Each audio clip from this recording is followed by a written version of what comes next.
வணக்கம். நேரடியாக விஷயத்துக்கு வருவோம். சமீபத்துல இணையத்துல வைரலான அந்த ஒரு தருணம் உங்களுக்கு கண்டிப்பா ஞாபகம் இருக்கும். நம்ம பிரதமர் மோடியும் இத்தாலி பிரதமர் மெலோனியும் சேர்ந்து எடுத்த அந்த செல்ஃபி. பார்க்க ஒரு சின்ன சாதாரண நகைச்சுவை மாதிரி தெரிஞ்சாலும் அதுக்கு பின்னாடி பல பில்லியன் டாலர் மதிப்பிலான ஒரு பிரம்மாண்டமான ராஜதந்திர நகர்வு ஒளிஞ்சிருக்குன்னு சொன்னா உங்களால நம்ப கூடியதா? ஆனா இந்த வைரல் வீடியோல ஒரு வேடிக்கையான விஷயமும் நடந்துச்சு. பிரதமர் மோடி இத்தாலிக்கு போயிருந்தப்போ அவரும் ஜார்ஜியா மெலோனியும் மிலோடிங்கிற ஹேஷ்டேக வச்சு ஒரு கியூட்டான வீடியோ போட்டாங்க. நம்ம ஊர்ல ரொம்ப ஃபேமஸான மெலடி சாக்லேட் உங்களுக்கு ஞாபகம் வருதுல? ஆமாங்க, இன்டர்நெட் முழுக்க கொஞ்ச நாளைக்கு இதே பேச்சுதான். இந்த வீடியோ எந்த அளவுக்கு ரீச் ஆச்சு தெரியுமா? வெறும் சில மணி நேரங்கள்ல 1,30,00,000 பார்வைகளை தாண்டி இது ட்ரெண்ட் ஆச்சு. உலகத் தலைவர்களோட சோஷியல் மீடியா செல்வாக்கு எந்த அளவுக்கு விஸ்வரூபம் எடுத்திருக்குன்றதுக்கு இதை விட ஒரு சிறந்த உதாரணம் சொல்லவே முடியாது. இங்கதான் ஒரு பெரிய ட்விஸ்ட். நம்ம மெலடி சாக்லேட்டை தயாரிக்கிற பார்லே ப்ராடக்ட்ஸ் நிறுவனம் பங்குச்சந்தையில பட்டியலிடப்படவே இல்ல.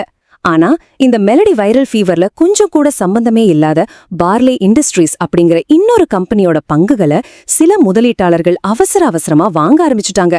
நம்புங்க, சாக்லேட்டுக்கும் அந்த கம்பெனிக்கும் எந்த சம்பந்தமும் கிடையாது. ஆனாலும் அவங்க ஷேர் விலை 5% அப்பர் சர்க்கியூட் அடிச்சது. கொஞ்சம் சிரிப்பா இருந்தாலும் சந்தையில நடக்கிற இந்த மாதிரி குழப்பங்கள் ரொம்ப ஆச்சரியமானதுதான். ரோமுக்கு சென்ற நம்ம பிரதமருக்கு ஏன் அவ்ளோ பெரிய பிரம்மாண்டமான வரவேற்பு கொடுக்கப்பட்டுச்சு? அதுக்கு காரணம் ரொம்ப நுட்பமா திட்டமிடப்பட்ட பல பில்லியன் டாலர் மதிப்பிலான ஒரு உண்மையான ராஜதந்திர கூட்டணி தான்.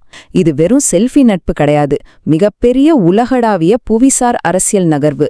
இன்னைக்கு உலக அரங்கில், குறிப்பா ஐரோப்பிய நாடுகளோட நிலைப்பாடு ரொம்பவே மாறிக்கிட்டு வருது. முன்ன மாதிரி அமெரிக்கா கூட அவங்களுக்கு அந்த அளவுக்கு நெருக்கமில்ல. சீனாவுடனான உறவோ தொடர்ந்து சிக்கலாகிட்டே போகுது. ரஷ்யாவை பத்தி நாமே சொல்ல தேவையில்ல, அங்க நிலைமை இன்னும் மோசமாதான் இருக்கு. இந்த மாதிரி ஒரு இக்கட்டான சூழ்நிலையில இத்தாலி போன்ற ஐரோப்பிய நாடுகளுக்கு ஒரு நம்பகமான வலிமையான கூட்டாளியா இந்தியாவோட தேவை இப்போ முன்னெப்போதையும் விட ரொம்பவே அதிகரிச்சிருக்கு. இந்த உறவு எவ்வளவு வேகமா வளருதுன்னு கொஞ்சம் பின்னோக்கி பார்த்தா புரியும். 2023 தான் 2 நாடுகளுக்கும் நடுவுல ஒரு சாதாரண வியூக கூட்டாண்மை கையெழுத்தாச்சு. ஆனா குறுகிய காலத்திலேயே அத சிறப்பு வியூக கூட்டாண்மை அப்படிங்கிற ஒரு அரிய நிலைக்கு உயர்த்தியிருக்காங்க. இதோட முக்கியத்துவம் என்னன்னா, அமெரிக்கா, பிரான்ஸ், ரஷ்யா மாதிரியான ஒரு சில வல்லரசு நாடுகளுக்கு மட்டுமே இந்தியா இந்த அந்தஸ்தை கொடுத்திருக்கு. அது மட்டும் இல்லாம 2027 இந்தியாவுக்கும் ஐரோப்பிய ஒன்றியத்துக்கும் இடையிலான தடையற்ற வர்த்தக ஒப்பந்தம் நடைமுறைக்கு வரப்போகுது. அந்த வருஷத்தை கலாச்சாரம் மற்றும் சுற்றுலாவின் ஆண்டா கொண்டாடவும் ரொம்ப பிரம்மாண்டமா திட்டமிட்டிருக்காங்க. இதெல்லாமே ஒரு பெரிய மாஸ்டர் பிளானை நோக்கிதான் போயிட்டு இருக்கு. அதுதான் IMEC அப்படின்னு சொல்லப்படுற இந்தியா மத்திய கிழக்கு ஐரோப்பா பொருளாதார வழித்தடம். சுருக்கமா சொல்லணும்னா, இந்தியாவையும் ஐரோப்பாவையும் மத்திய கிழக்கு நாடுகள் வழியா ரயில்வே மற்றும் கப்பல் பாதைகள் மூலமா நேரடியாக இணைக்கிற ஒரு பிரம்மாண்டமான வர்த்தக பாதை இது. இந்த ஒட்டுமொத்த மெகா ப்ராஜெக்டோட 2 முக்கிய முனைகள்ல இந்தியாவும் இத்தாலியும் இருக்கிறது தான் இதுல நாம கவனிக்க வேண்டிய ரொம்ப முக்கியமான விஷயம். இந்த திட்டத்துக்கு யாரெல்லாம் ஆதரவு தராங்கன்னு பார்த்தா உங்களுக்கு ஆச்சரியமா இருக்கும். இந்தியா, ஐக்கிய அரபு அமீரகம், Saudi Arabia, America, France, Italy, Germany, அப்புறம் ஒட்டுமொத்த ஐரோப்பிய ஒன்றியம்னு உலகின் மிகப்பெரிய வல்லரசுகள் எல்லாமே இந்த IMEC திட்டத்துக்கு பின்னாடி வலுவா அணிவகுத்து நிக்குது. இது பார்க்கும்போதே இந்த புது வர்த்தக கட்டமைப்பு உலக அளவுல எப்பேற்பட்ட தாக்கத்தை ஏற்படுத்த போகுதுன்னு நம்மால சுலபமா புரிஞ்சுக்க முடியுது. இந்த IMEC வழித்தடமும் 2027 வரப்போற தடையற்ற வர்த்தக ஒப்பந்தமும் சேர்ந்தா அது எவ்வளோ பெரிய பொருளாதார பாய்ச்சலை உருவாக்கும். அதனாலதான் இப்போ இந்தியா இத்தாலி இடையிலான வர்த்தக இலக்குகளை ரொம்ப பெருசா மாத்தி அமைச்சிருக்காங்க. குறுகிய கால இலக்கா 2 நாடுகளுக்கும் இடையிலான வர்த்தகத்தை 20 பில்லியன் டாலர்களா உயர்த்த திட்டமிட்டிருக்காங்க. ஆனா 2035 ஆண்டளவில் இது சுமார் 50 - 60 பில்லியன் டாலர்களை தொடுன்னு கணிச்சிருக்காங்க. இது சாதாரண வளர்ச்சி இல்லைங்க, ஒரு மெகா பொருளாதார பாய்ச்சல்.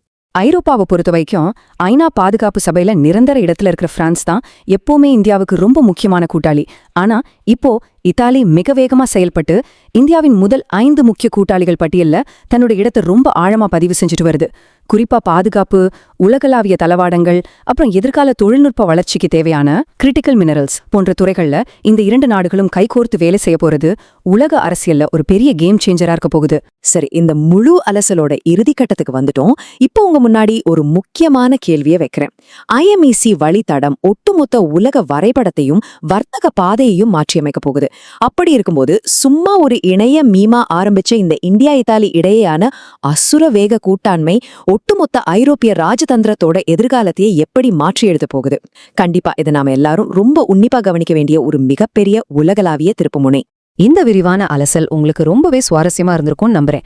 இது போல இன்னும் பல ஆழமான சுவாரஸ்யமான உலக அரசியல் மற்றும் பொருளாதார தகவல்களை தெரிஞ்சுக்க மறக்காம நம்ம சேனலை சப்ஸ்கிரைப் பண்ணுங்க. அடுத்தடுத்த அப்டேட்ஸோட சீக்கிரமே உங்களை சந்திக்கிறேன். நன்றி.